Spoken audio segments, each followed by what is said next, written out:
지금 미국이 금리 인하를 했는데 우리나라는 동결을 할 것 같다. 네. 우리나라는 이제 미국과 같은 방향을 보고 있지 않다라는 거에 대해서 좀 문제를 제기하고 싶으시다고요? 네, 음. 그렇죠. 사실 이게 그 미국이 지금 금리가 3점 정확히 제가 말씀드릴게요. 네.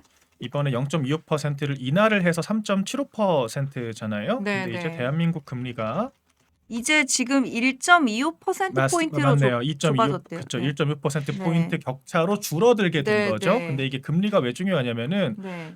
사실 미국이 우리나라보다 훨씬 안정적인 자산 운용이 가능한 시장이잖아요. 그렇기 네. 때문에 미국이 금리가 0.1%만 높아도 음. 우리나라에 굳이 이제 해외 자금들이 유입될 이유가 없다라고 하는 거죠. 네. 미국이 훨씬 안정적인데 금리도 높다라고 하면은 음. 기왕이면 미국에 투자를 할 거 아니겠습니까? 그렇죠. 그래서 우리나라가 미국의 금리를 이제 맞춰야 되는 압력들이 있는 건데 음. 이제 그 압력은 상대적으로 줄어들기는 했어요. 왜냐면은 이 음. 금리 격차가 좁아졌으니까. 네. 근데 이제 그럼에도 불구하고 우리나라 입장에서는 금리를 또 미국과 음. 따라가야 한다라고 하는 압력이 또 있을 수밖에 없단 말이죠. 그래서 음. 이런 여러 가지 압력이 발생하는 가운데 이제 우리나라는 동결을 하겠다.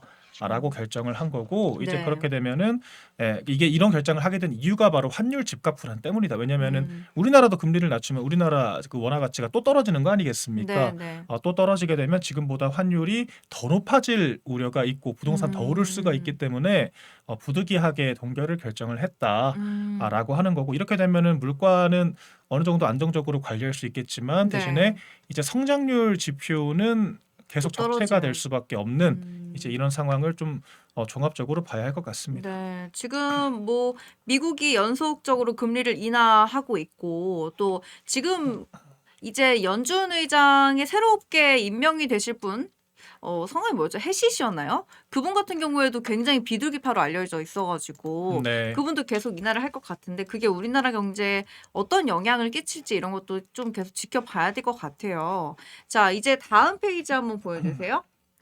자, 이제 본격적으로 좀 내용을 다뤄볼 텐데, 지금 이 기사에서 나와 있는 게 지금 나라 살림 적자가 10월까지 86조 원대, 역대 세 번째다라고 나와 있는데 제가 조금 더 구체적으로 읽어드릴게요. 기획재정부가 오늘 발표한 월간 재정 동향 12월 호에 따르면 1월부터 10월까지 이제 누계되어 있는 누적된 총 수입이 작년 동기 대비 42조 1천억 원 증가한 540조 8천억 원인데 국세 수입도 조금 늘어났고 기업 실적도 조금 개선됐고 했는데 살펴보니까 이 총 지출이 10월까지 584조 8천억 원이 나오고 중앙정부 채무 잔액이 1275조 3천억 원으로 나왔다라는 거예요. 근데 이렇게 나온 이 채무가 자체가 지금 역대 정부 세 번째다. 총 지출 진도율이 83.2% 이렇게 나와가지고 이게 지금 헤드라인에 나왔어요. 이 적자가 근데 사실 우리가 계속해서 이재명 정부 시작할 때부터 계속 걱정을 했던 것이 부채 비율이었나요? GDP 대비 네. 부채 비율이 50%가 처음으로 이제 돌파할 것이다라는 우려였잖아요. 근데 이게 이제 그렇죠. 현실화가 되는 거를 넘어서 네. 조금 더 심해진다 이런 얘기인가요? 그렇죠. 우리가 좀 눈여겨봐야 할 것이 네. 지금 이재명 정권이 집권한 지가 올 네. 초부터 집권한 게 아니잖아요. 네. 6월부터 집권을 했습니다. 그 음. 사실상 지금 약 6개월 정도 통치를 했다. 국정을 네. 운영을 한 건데 음. 그런 것 치고는 굉장히 가파르게 부채가 상승을 하고 있다. 이렇게 평가를 할 수가 있겠죠. 근데 네. 그럴 수밖에 없는 게 이재명 정권이 집권하자마자 제일 처음에 한 게 무엇이었습니까? 음. 이 적자 국채를 발행을 해서 네. 추경 편성을 했죠. 그래서 그런 것들을 통해서 이른바 이제 상품권 공급을 음. 했습니다. 그러니까 음. 그 민생지원금 음. 살포를 통해서 이제 그런 것들이 누적 적자로 이어질 수밖에 없는 요인으로 작용을 했고 네. 내년도 지금 걱정이죠. 예산 편성을 728조 원, 음. 역대 최초로 700조가 넘는 예산 편성을 했잖아요. 그런데 네. 지금 사실상 야당이 이런 것들을 적절히 견제할 수 있을 정도의 의석을 가지고 있지 못하기 때문에 거의 원안 음. 그대로 통과가 됐습니다. 그렇기 네. 때문에 내년에도 상당 부분의 이런 어떤 적자 재정이 이루어질 수밖에 음. 없다라고 전망이 되고요. 지금 국가 채무가 총 1275조라고 하잖아요. 저희 네. 지금 명목 GDP가 2,500조가 조금 넘습니다. 그렇기 음. 때문에 GDP 대비 현재 국가 부채 비율이 50%를 왔다 갔다 하고 있는 거죠. 근데 벌써부터? 저희가 네. 그렇죠. 이제 경제지들을 계속 보시면은 네. 저희가 이제 그 국가 부채가 GDP 대비 50%를 초과하는 것이 일종의 레드라인이다라고 평가를 하고 네. 60%를 넘어가면 정말 심각한 단계라고 얘기를 하잖아요. 특히 음. 우리나라처럼 기축통화국이 아닌 나라 같은 경우에는 국가 부채가 늘어나는 게 상당한 부담이 될 수밖에 없고 네. 이자 지출이 부처 운영, 그러니까 작은 부처 몇 개를 운영할 정도 수준으로 늘어나게 될 수가 있거든요. 지금도 10조 넘게 매년 이자 지출을 하고 있습니다. 네. 그래서 이런 부분들이 계속해서 누적될 수가 있다라고 하는 우려가 있죠. 그러면 이제 돈을 쓰는 만큼 적자가 누적되는 만큼 성장률이 올라가거나 그렇죠. 아니면 좀 이제 국가 경제가 좀 활성화가 되는 효과가 있어야 하는데 이제 그런 부분들이 상당히 지금 제약이 되고 있다라고 하는 거고 결정적으로 민생지원금을 그래서 저희가 사실 국민의힘도 반대를 했던 거거든요. 네. 돈을 쓰는 거 좋은데 쓸 거면은 우리가 사회 간접 자본에 투자를 하거나 좀 건설 경기 활성화를 하거나 좀 지속 가능한 분야에 투자를 해야 된다라고 얘기를 했지만 네. 이 민생지원금이라고 하는 좀 소비 목적의 지출을 하게 되면서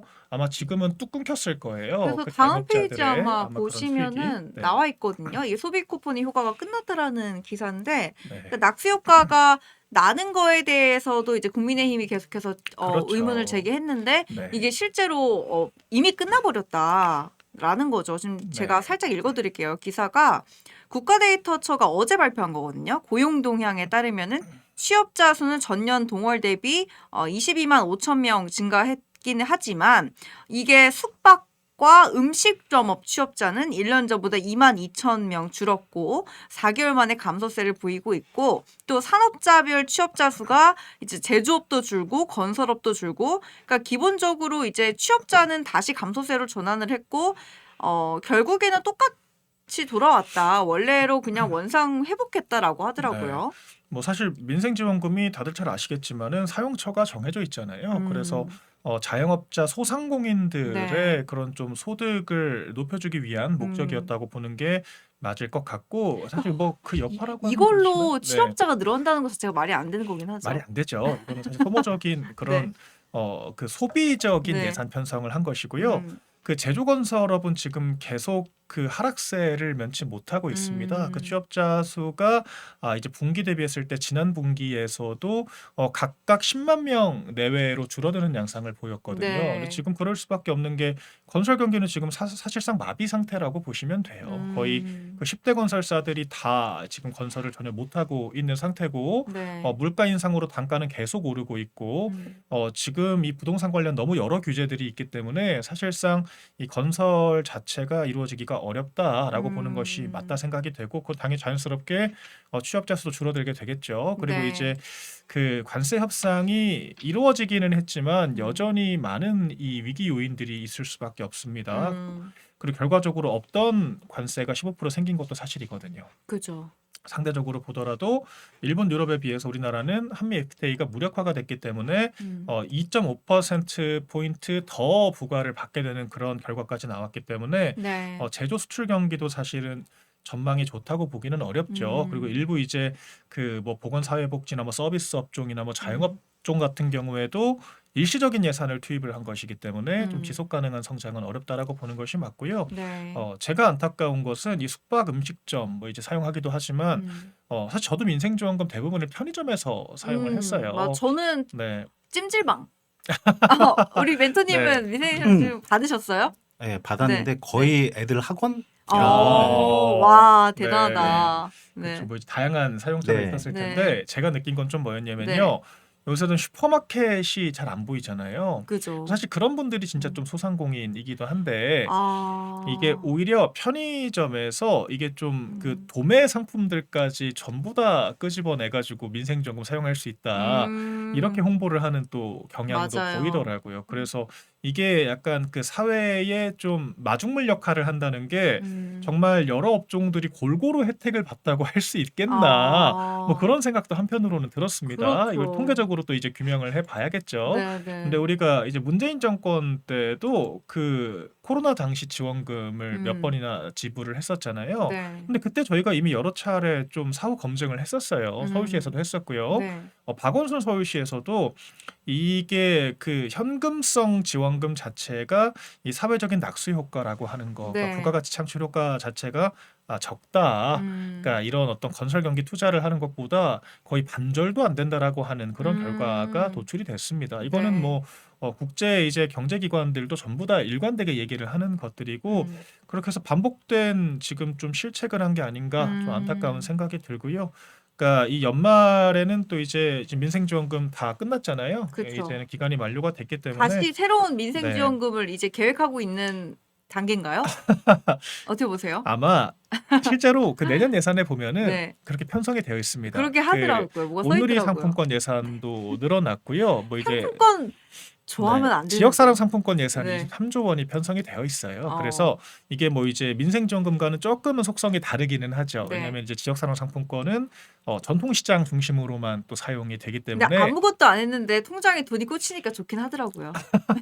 그거 다 우리가 내는 세금입니다. 그렇죠. 그리고 이제 물가에 다 반영되어 있습니다. 네, 네. 그래서 네, 이제 그런 여러 가지를 복합적으로 봐야 네. 된다 이런 네. 생각이 듭니다. 자, 우리 네. 본비상상님께서 아까 일동지향 얘기를 계속 해주고 계시는데 이따가 저희가 조금 더 우리 한영 멘토님이랑 얘기할 때 얘기를 더 해보도록 하고요. 네. 또 이런 얘기도 하셨어요. 미래를 생각하지 않고 지금 당장 인기에만 연연하고 있다. 그러니까 인기 영합주의를 영어로 하면 포퓰리즘이잖아요. 맞아요. 그 얘기를 정확하게 지금 해주고 계시고 성남시장 경기도지사 때부터 퍼주기로 왔다. 성남시장 경기도지사 때도 이런 포퓰리즘 정책을 많이 펼쳤나 보네요. 저는 잘 모르지만. 네, 사실 지역사랑 상품권 같은 것들이 네. 이 이재명 대통령이 성남시장 경기도지사 할 때부터 뭐 아. 나름대로 자기 브랜딩을 했던 아, 그런 브랜딩. 정책들이에요. 그래서 브랜드군요. 그렇죠. 네. 이게 기본소득이라고 하는 정책은 직접적으로 집행이 지자체는 어려우니까 얘기를 하진 못했지만 상품권 부류는 상당히 많이 집행을 했었고요. 어. 그때도 사실 논란이 좀 됐었어요. 왜 네. 그러냐면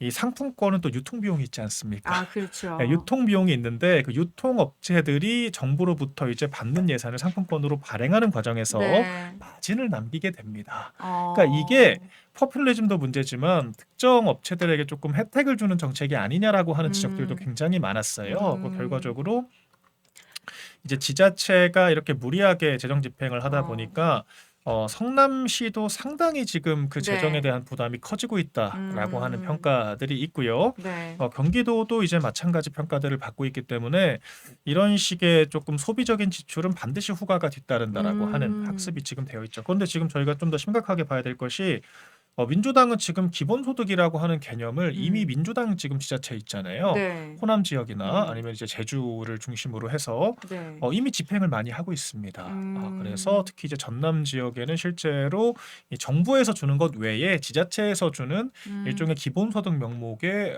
지금 그 지원금들이 네. 상당히 예산을 차지하고 있다. 이렇게 볼 수가 있을 것 같고 지방에서도 정말 그러더라고요. 제가 네. 이성건 의원이 그 예결위 회의장에서 이제 불만을 제기하는 거를 제가 직접 봤는데 네. 그 지역에서 이제 민생 소비 쿠폰을 위해서 네. 하고 있는 기존 복지를 포기해야 된다라는 거예요. 아, 그렇죠. 네. 네, 이제 애초에 근데 지금 기본소득제가 이거 얘기하면 좀 길기는 하지만 짧게만 설명을 드리자면 그 기타 복지를 모두 다 없애고 그냥 소득 형태로 현금을 주는 게 기본소득제의 기본 개념이에요. 그래서 기본소득은 충분성이라고 하는 개념이 네. 성립이 돼야 되는 건데 충분성이 뭐냐면 노동을 안 하고도 기본소득만 가지고도 충분히 생활 영위가 가능하다라고 하는 전제인 거죠. 네. 그렇기 때문에 이 기본소득 예산을 만들어내기 위해서는 북유럽 등에서 일부 실험을 하기도 했습니다만 다른 복지는 못 사라지게 됩니다. 네. 왜냐하면 지금 복지는 뭐 이를테면은 뭐 주거 기금도 있고요, 뭐 주거 복지가 있고 그다음 뭐 의료 복지, 뭐 교육 복지 네. 여러 가지로 지금 나뉘어져 있거든요. 그죠. 그러니까 각자 어느 분야가 취약한지에 따라서 각기 다른 복지, 선별적 복지를 하고 있는 반면에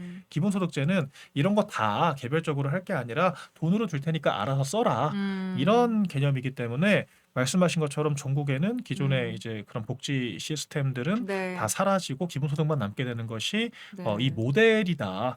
근데 사실 말만 들어봐도 현실적으로 불가능하다라고 하는 게 네. 느껴지게 돼요. 네. 그리고 실제 저소득층들은 이런 식으로 돈을 나눠주게 되면은 기존 복지 총량이 줄어들기 때문에 오히려 좀 더 삶이 팍팍해질 수가 있는 네. 여러 부작용들이 있다. 네, 우리 대변인님의 평가였고요. 네. 자, 다음 페이지 한번 보여주세요. 네, 이제 국민연금 얘기를 조금 해야 되는데 국민연금 얘기 오늘 할 게 두 가지가 있습니다. 그리고 우리 한영우 멘토님도 국민연금에 대한 거는 조금 잘 아실 것 같아요. 요즘에 이제 정부가 환해지를 한다라고 하면서 코스닥에 좀 들어가려는 그런 기미를 보이고 있고 코스닥의 주요 섹터 중에 하나가 또 바이오이기도 하잖아요. 그래서 바이오에 과연 국민연금이 들어갈까 말까 이런 이야기가 이제 궁금하실 많은 시청자분들이 계실 텐데 일단 기본적으로 한국의 연금 지출 속도부터 보겠습니다. 한국이 지금 연금을 사용하고 있는 그 지출이 OECD 평균과 비교했을 때 1위다. 그러니까 비교할 것도 없이 그냥 1위다라고 하고요. 그 증가세도 굉장히 가파르다라고 합니다. 근데 이렇게 크게 사용을 하게 되면 결국에는 연금 개혁이 없이는 재정 안정성이 악화가 될 수밖에 없다라는 이야기가 나오고 있는데 아시겠지만 이 연금 개혁 계속해서 나오고 있었잖아요. 구조개혁이 먼저냐, 모수개혁이 먼저다. 근데 일단은 모수를 먼저 하자, 구조개혁은 찬찬히 하자라고 이야기를 했지만은 사실 실질적으로 지금 뭔가가 된 게 없다. 저 같은 경우에도 TV 토론을 막 봤는데 TV 토론에서 찬성론자, 반대론자 나와가지고 뭐 1%를 올리니 마느니 이런 거 가지고 싸우는 거 가지고 저도 굉장히 머리가 아팠었는데 네. 결국에는 이게 조금 좀 많이 사람들의 관심으로부터 지금은 좀 많이 멀어진 것 같아요. 그러니까 지금 모수개혁은 사실 그 네. 올해 초에 여야 합의를 통해서 결정이 됐기 때문에 네. 지금 당장은 쟁점이 아닐 수가 있죠. 그 음. 당시에도 민주당은 소득 대체율을 조금 더 높이는 방향으로 이야기를 했었고요. 네. 그러니까 낸 만큼 좀 더 받게 하자라고 하는 측이 이제 민주당이었고 국민의힘은 그것보다는 조금 더 소득 대체율을 낮춰서 그래서 음. 보장성을 조금 낮추는 한이 있더라도 좀 네. 지속 가능한 그런 정책을 펼쳐야 한다. 음. 라고 이야기를 했었죠. 근데 음. 결과적으로 종합하자면 더 내고 더 받는 안이 최종 관철이 됐습니다. 네. 그렇기 때문에 이제 조금 더 보험비 부담은 늘었고 나중에 보장성은 늘었다라고 얘기를 하지만 핵심은 보장성이 이제 명목상으로 느는 게 중요한 게 아니라 실제 이 국민연금이라고 하는 기금이 네. 유지가 될 수 있냐 이게 음. 중요한 거잖아요. 왜냐면은 국민연금 설계 자체가 상당히 사실 무리가 좀 있었습니다. 왜냐면은 인구가 계속해서 늘어나고 네. 경제가 계속해서 성장한다라고 하는 거를 전제로 네. 이제 미래 소득을 통해서 이제 그 현재 납부를 한 사람들, 보험료를 납부한 사람들의 그런 그 연금을 보장을 해준다라고 하는 개념이었던 거거든요. 그런데 지금 뭐 익히 아시다시피 우리나라 출산율이 1.00 네. 미만으로 지금 낮아지는 상태가 유지가 되고 있고 음. 경제 성장도 조금은 이제 침체가 되어 있는 상황이라고 분석을 해야 되기 때문에 네. 결과적으로 미래 온전한 이 기금 운영과 보장이 어렵다라고 하는 한계를 안고 있죠. 그렇기 때문에 이 모수 개혁 결과적으로 이제 숫자 대체율만 조정을 하는 것은 땜질식 처방이다라고 하는 거고 네. 근본적으로는 이 구조 자체가 지금 모순이 있기 때문에 고쳐야 하는 게 아닌가 이제 이런 의구심이 생길 수밖에 없죠. 그런데 이 그렇죠. 구조 개혁도 사실 근데 저항이 클 수밖에 없습니다. 왜냐하면은 네. 이 연금을 냈던 사람들은 또 억울하잖아요. 그죠. 그러니까 나는 미래에 이 정도 보장해준다라고 하는 정부의 약속을 믿고 납부를 한 건데 이제 와서 돈이 없으니까 조금만 받아라라고 하면은 그것도 일종의 정부가 국민과 약속을 지키지 않은 거거든요. 그러니까 그렇잖아요. 더 내고 덜 받는다고. 그렇죠. 그래서 우리가 이게 속된 말로 폰지 사기다라고 하는 얘기까지 나오는 거잖아요. 이 네. 폰지 사기가 그런 거지 않습니까? 그죠, 그죠. 그러니까 누군가에게 돈을 받을 것을 가정하고 이제 음. 계속해서 그 약간 다단계식으로 모집을 하는 이제 음. 그런 식의 그 사기 수법 우리가 폰지 사기라고 하는데 네. 국민연금이 지금 본의 아니게 음. 그렇게 된 거예요. 미래 가입자들을 계속 상정을 해놓고 네. 현재 가입자들에게 아무튼 돈을 줄 거다라고 이제 달래면서 지속 가능성이 굉장히 모호한 지금 시스템을 유지를 하고 있다는 건데 더 큰 문제는 이 연금 지출 증가 속도가 그래서 문제가 되는 거죠. 그죠. 지금이 굉장히 빠르게 소모가 되고 있다라고 하는 거고 지금 그리고 저희가 조금 이 재정 부담이 있을 때마다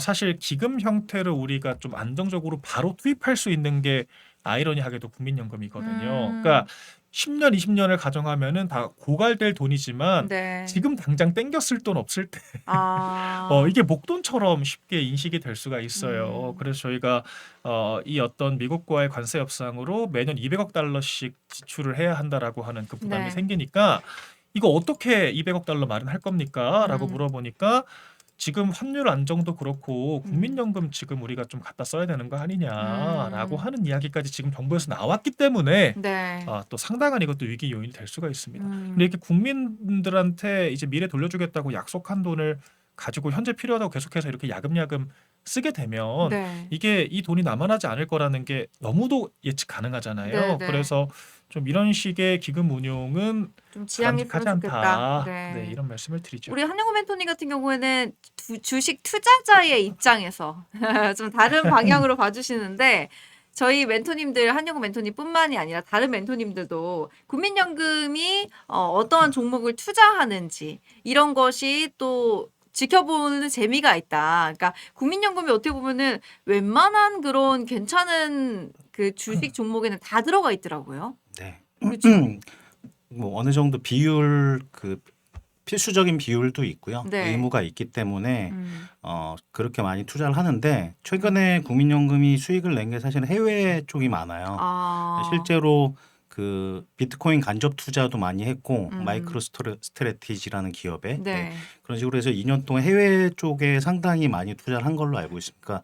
이게 어떻게 보면은 국내 투자자 입장에서는 사실 국내 증시를 안정화시키는 전략은 아니죠. 오히려. 네, 그래서 코스닥은 사실 국민연금이 투자하는 비중이 상당히 낮았고, 낮고. 네, 코스피 위주로 하다 보니까 아무래도 개인들이 이득을 보는 것보단 이제 어떤 큰 종목 위주, 네, 그런 종목 위주, 개인들이 사기 어려운 네.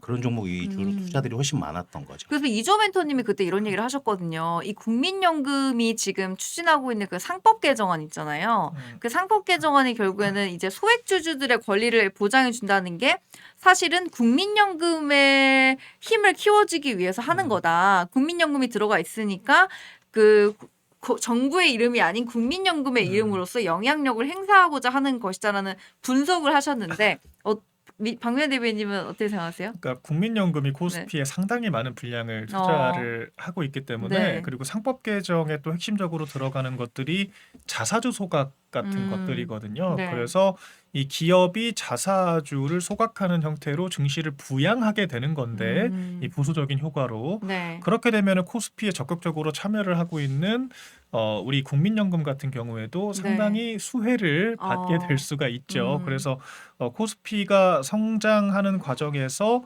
결과적으로 국민연금도 근데 결과적으로 그것이 없던 돈이 생기는 게 아니라 기업이 자기 주식을 자기가 사가지고 폐기를 하는 과정이기 때문에 네. 결과적으로 기업의 이 투자 여력이나 펀더멘탈은 조금은 희생될 수밖에 없거든요. 영향을 받을 수밖에 없다. 그렇죠. 그래서 약간 이런 좀 이해득실을 좀 따져보자면 그렇게도 평가할 수 있다. 아마 이런 말씀을 하신 것으로 생각이 됩니다. 네. 자, 이번에는요. 진짜 우리가 많이 이야기가 나왔던 우리 반도체 주 52시간 그 특별법, 네. 반도체 특별법 예외를 두자 얘기를 했는데 그래 예외를 두자 했대요. 근데 어디만 지방에 짓는 공장에만 네. 52시간 예외를 둔다. 그러니까 여기서도 이제 지방 균형 발전 테마를 들고 오셨는데 비수도권만 특화단지를 지정을 해가지고 우대를 한다.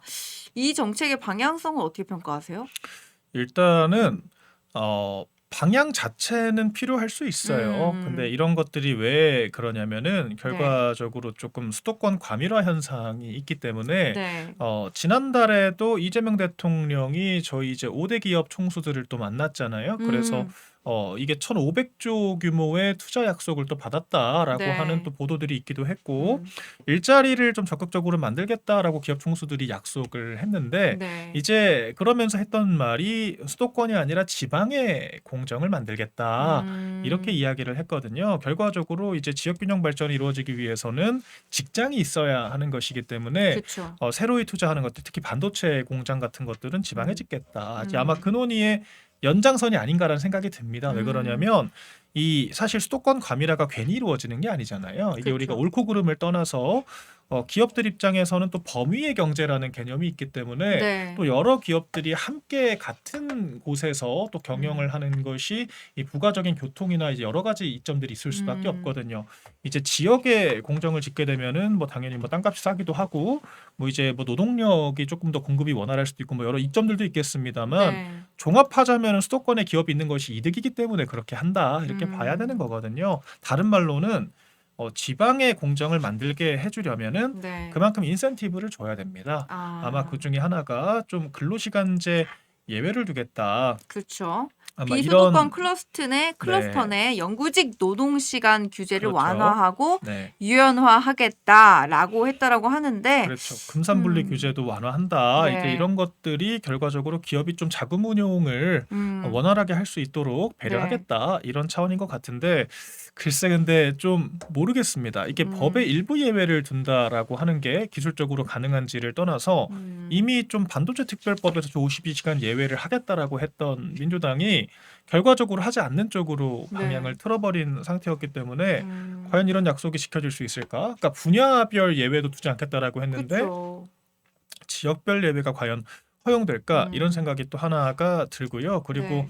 이 좀 지역 공정의 노동의 문제는 시간은 사실 기업 입장에서 얘기가 되는 거고 네. 이 중소기업들이 지방에서 이 경영하기 어려운 이유가 음, 근로 최저임금이 음, 우리나라 전국 똑같이 적용이 되기 때문에 음, 지역에서는 최저임금을 주기 어려운 기업들이 많습니다. 네. 그래서 그렇게 좀 획일적인 이 최저임금에 대한 설정 자체가 음, 좀 지역에 있는 중소 중견 기업들의 경영을 어렵게 만든다라고 하는 지적들이 또 계속 있어 왔기 때문에 저는 이 예외라고 하는 것을 조금 더 좀 포괄적으로 논의를 어, 해봤으면 좋겠어요. 그러니까 네. 이 시간이 일단 되는 게 중요하겠지만 지금 그쵸. 여당의 태도로는 이것도 말뿐일 확률이 크다라고 저는 좀 우려가 되고 이런 네. 것들이 가능하다라고 하면은 조금 더 지역 경제 활성화 차원에서 좀 여러 이 노동 분야들에 대한 차등 적용을 좀 논의를 해보는 게 어떨까? 네. 저 이런 제안도 드려보고 싶습니다. 네, 우리 시청자 여러분 좋아요와 구독 부탁드립니다. 저희 펜앤경제 TV 펜앤 마이크에서 넘어오신 분들은 좋아요와 구독 한번 부탁드리고요.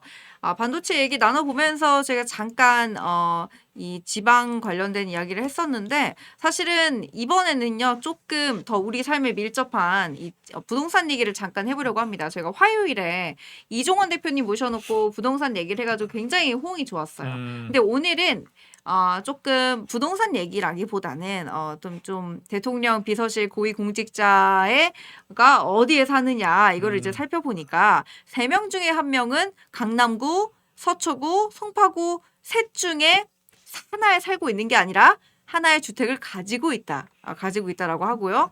다주택자도 28.6%에 달한다. 아시겠지만 대통령 비서실 고위공직자가 얼마 안 되잖아요. 그러니까 맞아요. 합치면은. 근데 그 중에서 3명 중 1명이 강남 3구에 주식을 가지고 주식이 아니라 주택을 집을 보유하고 가지고 있다. 네. 이거 자체가 조금 이런 부동산 정책을 낸다라는 거 자체가 조금 모순 아니냐 이런 얘기가 나오더라고요. 그럴 수밖에 없는 게 음. 이를테면은 일반 국민 우리가 5천만 국민 중에 강남에 사는 사람이 몇 네. 명이나 될까요?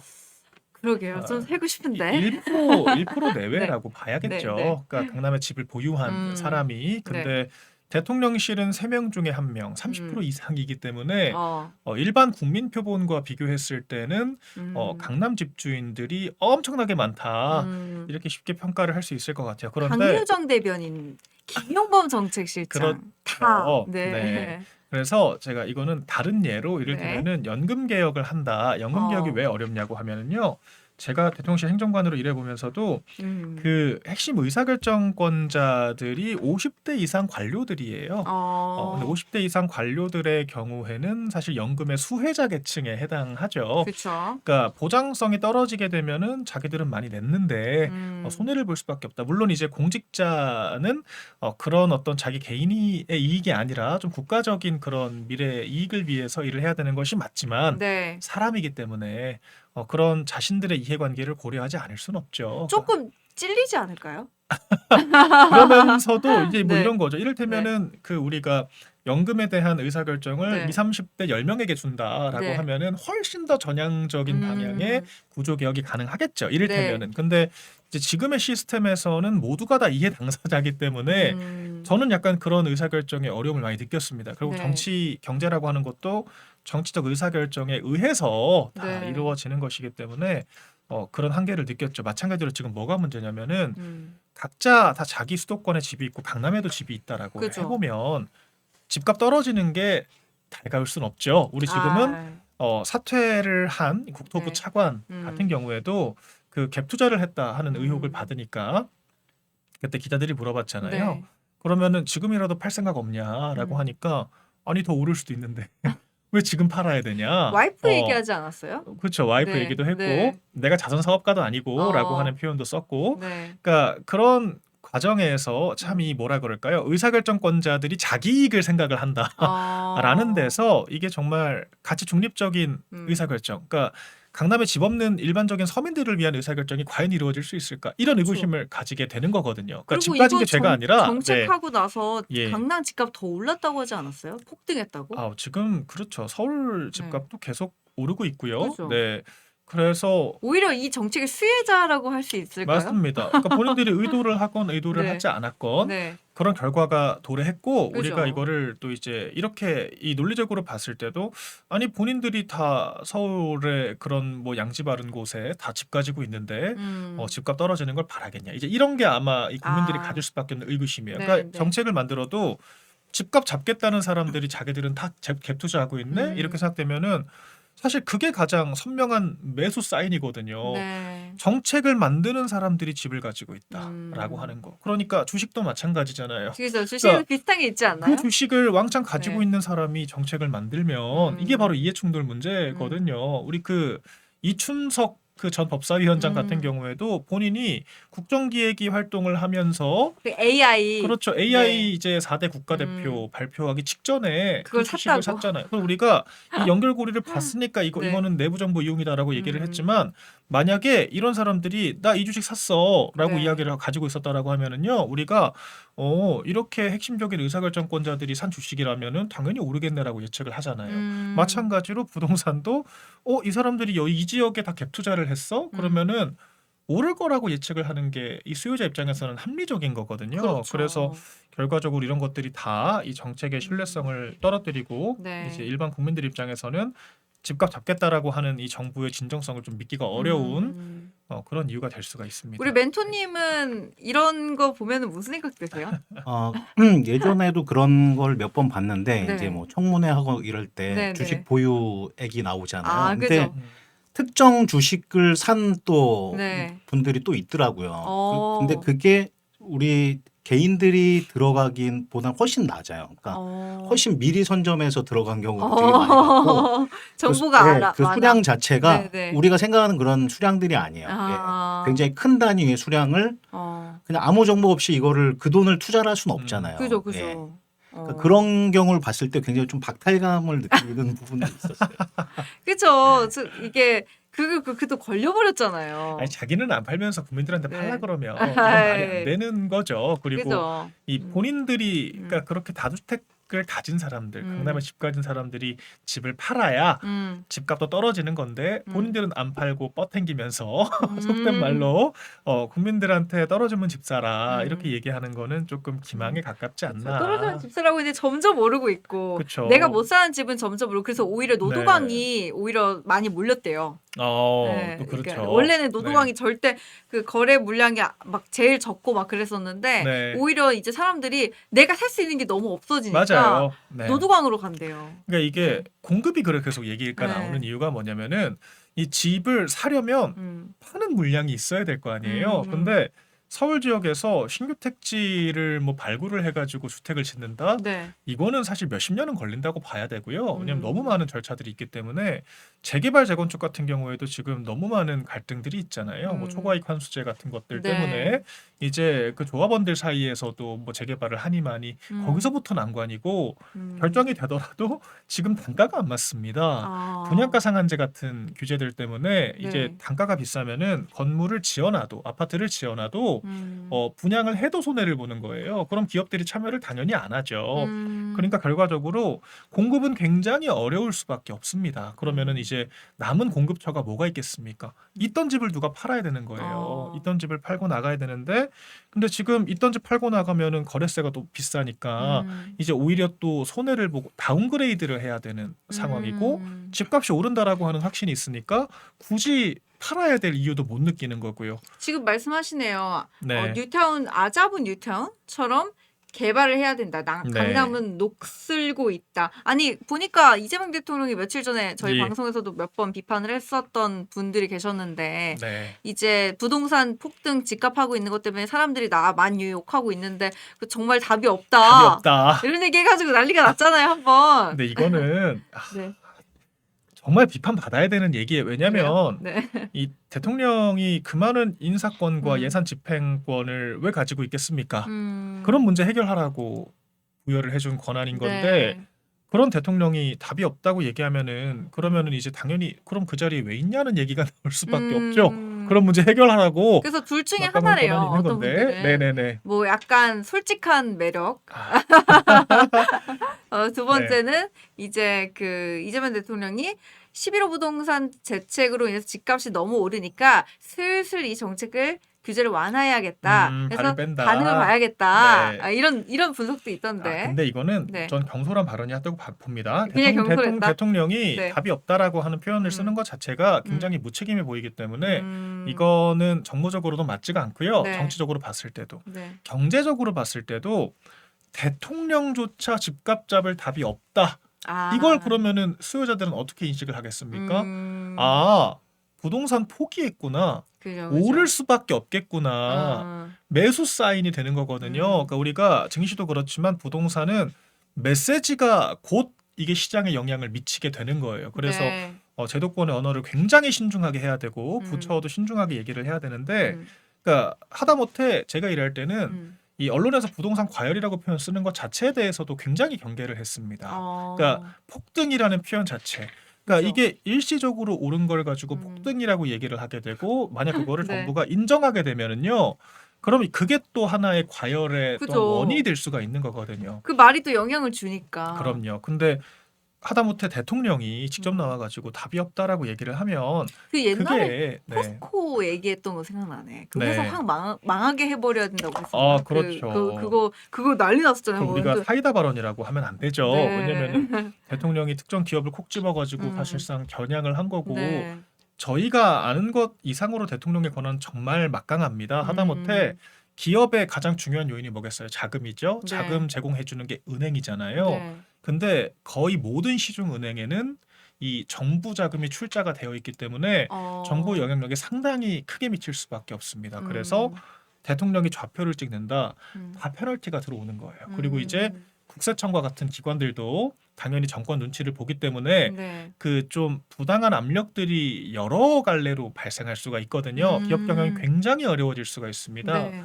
근데 그러면은 그 기업이 실제로 잘못한 것 이상의 페널티를 받게 되고 기업이 페널티를 받으면 또 누가 영향을 받죠? 주주들이나 근로자들이 영향을 받잖아요. 네. 그래서 저런 식의 그런 표현이나 워딩은 대통령으로서 굉장히 지양되어야 하기 때문에 잘못된 저희 발언이다. 그렇죠. 야당에서도 조금 더 비판의 강도를 높일 네. 필요가 있다. 이렇게 네. 생각이 듭니다. 자, 다음 페이지 한번 보여주세요. 이제 국민연금 얘기로 이제 마무리하고 이건 짧게 치고 넘어갈 건데 이 국민연금이 금융지사 사회이사 추천에 들어갈 것이다. 이런 얘기가 나온 거예요. 이게 이찬진 금감원장이 했던 이야기인데 국민연금에서 사회이사를 추천하게 되면은 이거 금융권에서는 이건 관치다라고 하는 건데 저는 이걸 보고 이게 왜 지금 지배구조 선진화 얘기가 지금 나오면서 나온 것 같은데 이렇게 되면은 왜 이렇게 금융권에서 비판을 하고 거부를 하고 반발을 하는 거예요? 이런 거는? 사회이사를 추천한다. 결과적으로 이 국민연금에 대한 이런 공적 영역에서의 통제를 강화하겠다. 이렇게 읽힐 수밖에 없기 때문에 권한을 계속 주는 거예요. 그렇죠. 그러니까 관치라고 하는 얘기가 나오는 거죠. 그러니까 네. 국민연금은 사실 수익 극대화를 위한 그런 인적 중심으로 구성이 되어 있거든요. 네.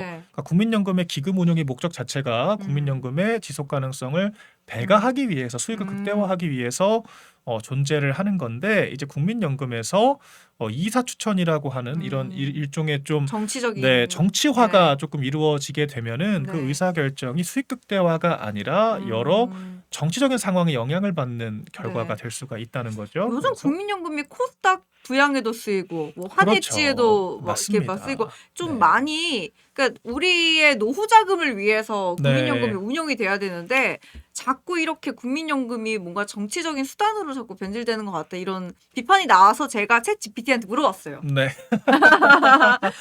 국민- 뭐라고 하던가요? 네, 국민연금에 대해서 그러니까 얘가 아니야 국민연금은 중립적이래요. 그렇죠. 국민연금은 뭐 중립적이어야 하죠. 정치와는 상관이 없대요. 그래서 제가 근데 현실은 그렇지 않잖아 막 얘기를 하니까 맞아. 현실은 그렇지 않지. 원하는 답을 준 것 같기도 한데. 근데 지금 그러니까 무슨 얘기가 나오냐면 네. 환율이 1,472원 오늘도 네. 기록을 했는데 정상이 아니잖아요. 우리가 IMF 당시에도 1년 평균 환율이 1,398원으로 1,400원을 안 넘었는데 올해는 넘는 게 지금 확정이고요.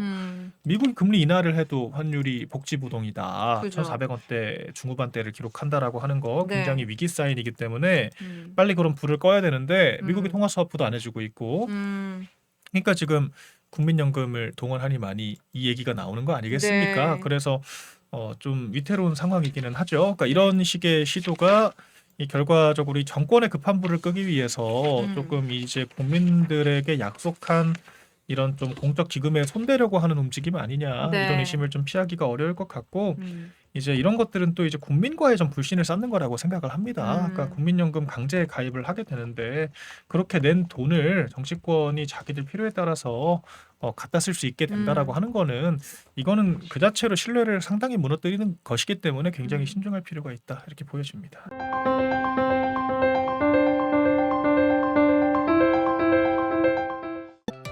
다른 영상도 즐기시려면 구독 버튼을 꼭 눌러주세요.